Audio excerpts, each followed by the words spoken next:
एका देशी गायीच्या माध्यमातून 5 एकर शेती करता येऊ शकते असा अनुभव आहे पंढरपूर जवळच्या तिसंगी गावच्या ईश्वर रोकडे यांचा। साम टीव्हीवर दाखवण्यात आलेली यशोगाथा पाहून प्रेरणा घेतलेल्या रोकडेंनी 2.5 एकरावर नैसर्गिक तंत्राने डाळिंबाची बाग लावली आहे। या बागेला 14व्या महिन्यात फळं धरली असून सध्या त्यांची बाग काढणीसाठी तयार झाली आहे। यापासून त्यांना व्यवस्थापन खर्च वगळता किमान 7.5 ते 8 लाख रुपयांचा नफा हाती येईल अशी अपेक्षा आहे। आज आपण ईश्वर रोकडेंच्या नैसर्गिक तंत्राच्या डाळिंब शेतीची पाहणी करण्यासाठी पंढरपूर जवळ तिसंगीला जाणार आहोत। फक्त 5 एकर 17 गुंठे जमिनीचे मालक असलेल्या ईश्वर बयाजी रुडकी हे पारंपरिक पद्धतीनं ऊस शेती करायचे, पण ऊस शेतीमध्ये उत्पादन खर्चापेक्षा हाती येणारं उत्पन्न हे फारच कमी असल्यानं शेती तोट्यात होती। यावर काय करता येईल याचा विचार सुरू असतानाच त्यांनी साम टीव्हीवर दक्षिण सोलापूर तालुक्यातल्या निंबर्गी इथल्या धर्मराव बिराजदार यांच्या नैसर्गिक तंत्राच्या द्राक्ष शेतीची यशोगाथा पाहिली। बिराजदारांच्या यशोगाथेतून त्यांना नैसर्गिक शेतीची प्रेरणा मिळाली। त्यानंतर रोकडेंनी देखील नैसर्गिक शेतीचा अभ्यास सुरू केला। ते पण बिराजदारचा साम टीव्हीच्या माध्यमातून द्राक्षेच्या लागवडीला स्लरी घालत होती ते पाहिला। मी आमच्या घरच्यांना पूर्ण सांगितलं की आपण डाळिंब लावायचं, पण बिगर रासायनिक खताचं डाळिंब तयार करायचं। मग बिराजदारचा कार्यक्रम एक टायमाला मी पाहिला की बाबा जीवामृत कसं सोडतात बागत। त्याने मला वाटतं 10 लिटर गोमित्र 190 लिटर पाणी, 2 किलो गूळ, 2 किलो शेण, 10 किलो शेण आणि 2 किलो बेसन ही एकत्रित करून 9 दिवस इरजण घालून 9व्या दिवशी आम्ही टाकायचो। आम्हाला रिझल्ट आम्ही झाड 13/2/2014ला लावल्यानंतर 15व्या दिवसापासून स्लरी चालू केली, पण मला ह्याचा कोण मालक होता मला काही माहीत नाही। शेवटी मला ॲग्रोमनमध्ये बातमी मी एक वाचली की पाटील होतं, त्या पाटीलनं दशपर्णी अर्क तयार केला आणि आमच्या झाडावर न कळत टीक आली। मग त्यांना मी नागपूरला फोन केला, त्यांनी मला पाळेकर सरांचा फोन दिला। मी धाडसान पाळेकर सरांना फोन लावला, सर असं झालेलं आहे, तर मी टीकसाठी काय करू? सर म्हणलं तुम्ही 22 डिसेंबर 2014ला वैरागमध्ये कॉलेजवर आपलं 7 दिवसाचं शिबिर आहे, तिथं या, त्यानंतर काय तर बघू।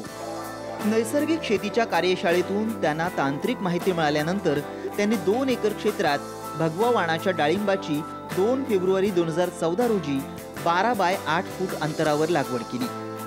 लागवडीपासून त्यांनी रासायनिक खतांचा किंवा कीटकनाशकांचा कोणताही वापर न करता फक्त देशी गाईचं गोमूत्र आणि शेणापासून तयार केलेलं जीवामृत, घन जीवामृत, आंबट ताक यांचा वेळोवेळी वापर केला। नैसर्गिक निविष्ठा आणि निसर्गाला साथ देईल अशा तंत्राचा वापर केल्यानं ही बाग अतिशय सुंदररित्या बहरली आहे। अधिक उत्साह निर्माण झाला। मी जे काय अडाणी मतानं स्लरी बनवायचो, अडाणी मतानं गोमित्र टाकायचो, अडाणी मतानं गूळ टाकायचो, तो बंद झालो। सरांनी मला सांगितलं 190 लिटर पाणी, 10 लिटर गोमित्र, 10 किलो शेण, 2 किलो बेसन आणि 2 किलो गूळ ही एकत्रित करून 9 दिवस विरजायचं। 9व्या दिवशी तुम्ही वस्त्रगाळण करा, फवारा अथवा बुडात वाता। ह्याचं मला पाळेकर साहेबापासून अतिशय म्हणजे ज्ञानप्राप्ती झाली। तिथून आल्यानंतर मला शिबिराला गेल्यानंतर एक फायदा झाला, दशपर्णी अर्क तयार करायला मिळाला, निमास्त्र तयार करायला मिळालं, घनामृत तयार करायला मिळालं, परत जीवामृत तयार करायला मिळालं। ह्याच्यापासून अनेक चालना मला सरामुळं मिळालेल्या आहेत आणि ती केवळ सरामुळं बागाला चालना आहे, नाहीतर मला इतर कोणी ह्याचा म्हणजे ही नाही। अतिशय म्हणजे सरांना मी विचारलं, सर मी छाटलेलं नाही, तुम्ही कोण छाटणार बाग म्हणला? ती निसर्गाचं झाड आहे, निसर्गाप्रमाणे वाढलं जातं।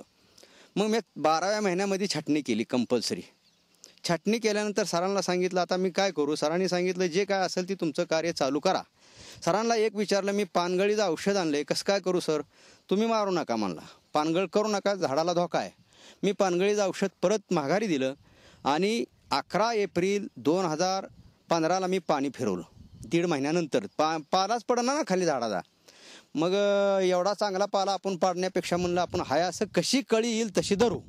घन अमृत ज्या वेळेला मी आमच्या झाडाला सरांच्या शिबिराला आल्यापासून 1-2 गुरावर आमच्या एका गाईवर एका कालवाडावर सर्वसाधारण 200 ग्रामचा डोस मिळाला घनामृताचा आमच्या।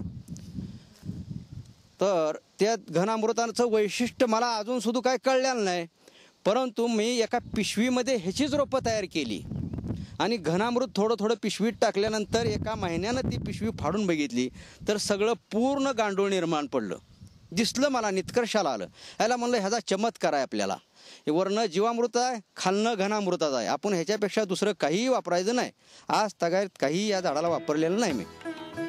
लागवडीपासून केवळ 17 महिन्यात डाळिंबाची झाडं फळांनी लगडली आहेत. सध्या त्यांच्या एका झाडाला सुमारे 200 ते 250 ग्रॅम वजनाची 70 ते 80 फळं आली आहेत. 1.5 ते 2 महिन्यात डाळिंबाची विक्री केली जाणार आहे. 2 एकर बागेतून त्यांना अंदाजे 18 टन उत्पन्न मिळेल.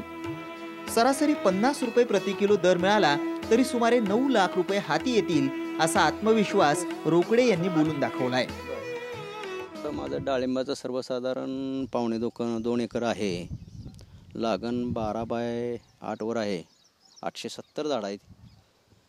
आणि लागणीच्या अगोदर मी भुईमुगाचं पीक घेतलं. एक भुईमुग काढल्यानंतर ताक घेतला. ताक तो पूर्ण झाडामध्ये गाडला आणि सर्वसाधारण 12व्या महिन्यात मी फळ धरलं. नाही 14व्या महिन्यात धरलं. 14व्या महिन्यात फळ धरलेलं आहे. आता सर्वसाधारण माझ्या झाडाला 17 महिने होऊन 18वा महिना चालू आहे. तर सर्वसाधारण 100-150 पहिल्या बहारला फळं आहेत. लागवड कशी केली तुम्ही? लागवड 12 बाय 8 ला केली. 12 बाय 8 वर. हां. आंतरपीक काय काय घेतलं? आंतरपीक पहिल्यांदा भुईमुग घेतला, परत चवळी घेतली, परत ताक घेतला आणि दोन्ही झाडामध्ये चवळी घेतलेली ती चवळी बी काढली आणि पूर्ण झाडामध्ये गाडून टाकलेले आहे. आणि ताक बी केलता, ताक बी पूर्ण गाडून टाकलेला. आणि इतर पिकं माझी बागत असतेच. म्हणजे काय नाही असं नाही, सगळं घेतो बागत मी. ती करत सगळं करत असतो. साधारणतः 2 महिन्याच्या कालावधीमध्ये फळ काढण्यात येतील. आणि सर्व विशेष म्हणजे न काय करता 150, 100, 150, 200 फळं आहेत झाडावर. रासायनिक काय वापरलं? काही एक चिमट सुद्धा रासायनिकचा दाना वापरलेला नाही, फवारणी नाही. साधारण मला फळातून येणारं उत्पन्न 17 ते 18 टन मिळेल. वैयक्तिक आज तगायत बागाला माझ्या 1.5 लाख रुपये खर्च झालेला आहे. तर मी डाळिंब लावतानाच पकडलं की आपल्या हातात 50 रुपये किंवा 40 रुपये राहतात. तर सर्वसाधारण 9 ते 9.5 लाख रुपये मला डाळिंबाचं येतील. 1.5 लाख वजा 18 महिन्यात मला 8 ते 9 लाख रुपये नफा मिळेल सर्वसाधारण. रोकडे यांचं 8 सदस्यांचं एकत्र कुटुंब आहे. पुतण्या आणि मुलाच्या मदतीनं त्यांनी आता संपूर्ण शेती नैसर्गिक पद्धतीनं कसण्यास सुरुवात केली आहे. डाळिंब बागेचा चांगला अनुभव आल्यानंतर त्यांनी 1.5 एकर क्षेत्रात एप्रिल 2015 रोजी केळीची लागवड केली.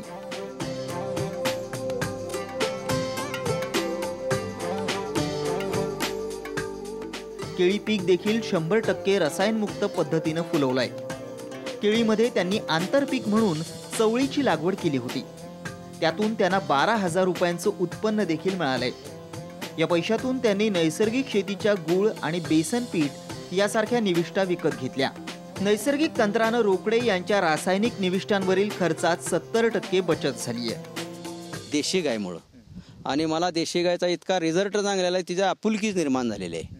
त्यामुळं मला म्हणजे काय थोतांड बोलायचे कारण नाही. माझ्या दारात काय सगळं आहे. मला काय दुसरं थोतांड बोलायचे काय कारणच नाही ना. समोर वस्तुस्थिती आहे, झाडाची पानं दिसतेत, फळं दिसतेत, म्हणायचे काही कारण बी नाही. एक आहे की इथून पुढं रासायनिक न वापरता मी 0 बजेटवर शेती पूर्ण 5 एकर 17 गुंठ तयार केलेली आहे. आता नवीन लागण केलेले आहे 500-700 झाडं. केळी जवळजवळ 1800 ते 1900 झाड 0 बजेटवर आहे माझं. चालू स्थितीतलं फळावरचं झाड माझं 800 आहे. त्यामुळं मला 100% रिझल्ट हा लागलेला आहे. आणि माझ्या हातात 8 ते 9 लाख रुपये माझ्या कुटुंबामुळे मिळणार आहे. आम्ही सर्व कुटुंब ह्यात पूर्ण राबतोय. 2 वर्षाची बाग आहे, 3 वर्षाची नाही. मॅम लोकांना तारीख दाखवली 13/2/2014 आणि आज बघा दिवस किती आहे. तर 17 ते 18 माझी 20 महिन्यात किंवा 21 महिन्यात बाग जाती. मी ऊस माझा आडसाला गेल्यासारखाच आहे. पीक मला 8 लाख पूर्ण शेतीमध्ये मला 5 लाखाचा ऊस होतो. ह्याने एक 8 लाख दिले तर मला आमच्या घरची नटणार नाही. ती प्रपंचात अधिक असं होणार आहे. केळीला विशेष करून आमच्या एकही खुरपण अजून आत्तापर्यंत मी केलेलं नाही. आणि जीवामृत फवारल्यामुळं अधिक पानाची टवटवी दाखवते मला. त्यामुळं आम्ही पाठीवरच्या पंपानं सर्वसाधारण जीवामृत फवारून टाकत असतो. तर सर्वसाधारण केळी बांधायची द्या. सुभाष पाळेकरांच्या नैसर्गिक शेती तंत्रानं चांगला फायदा होत असल्यानं रोकडे यांनी यंदा आणखी 1 एकरांवर डाळिंबाची लागवड केली आहे. याबरोबरच त्यांनी तागाची देखील पेरणी केली आहे. हा ताक जमिनीत गाडल्यानंतर त्यापासून आपोआपच खताची निर्मिती होणार आहे. गेल्या 2 वर्षात रासायनिक निविष्ठांचा वापर बंद केल्यानं रोकडे यांच्या शेतात नैसर्गिक गांडुळांची संख्या वाढू लागली आहे. नैसर्गिक तंत्रानं शेतात गवत तसंच काष्ठाच्छादन केल्यानं कमी पाण्यात डाळिंबाचं पीक घेणं शक्य झालंय. चवाळी लावायची, घनामृत टाकायचं, ती गोमित्र, सगळं गूळ, बेसन पीठ, शेण 10 किलो असं सगळं हे करून मिसळून हे सगळं हे करतो ना.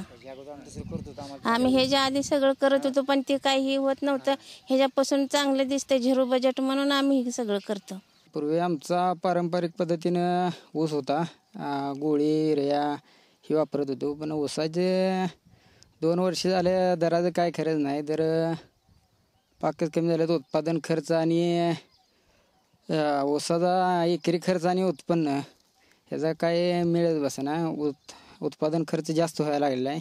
त्यामुळं आमच्या चुलत्याने झिरो बजेटवर डाळिंब लावलेला आहे. त्यात उत्पादन खर्च पण कमी आहे आणि पीक पण चांगलं दिसतंय. त्यामुळे ह्याचा बराचसा फायदा व्हायला लागला. 100% नैसर्गिक शेती पद्धतीमुळे रोकडे यांच्या शेतीची सुपीकता वाढली आहे. सध्या त्यांच्या शेतीत गांडुळांची संख्या मोठ्या प्रमाणावर वाढली आहे. त्यामुळेच रोकडेंना 100% विषमुक्त डाळिंबाचं उत्पादन घेणं शक्य झालंय. त्यांच्या नैसर्गिक शेतीची पाहणी करण्यासाठी परिसरातील अनेक शेतकरी भेटी देत आहेत.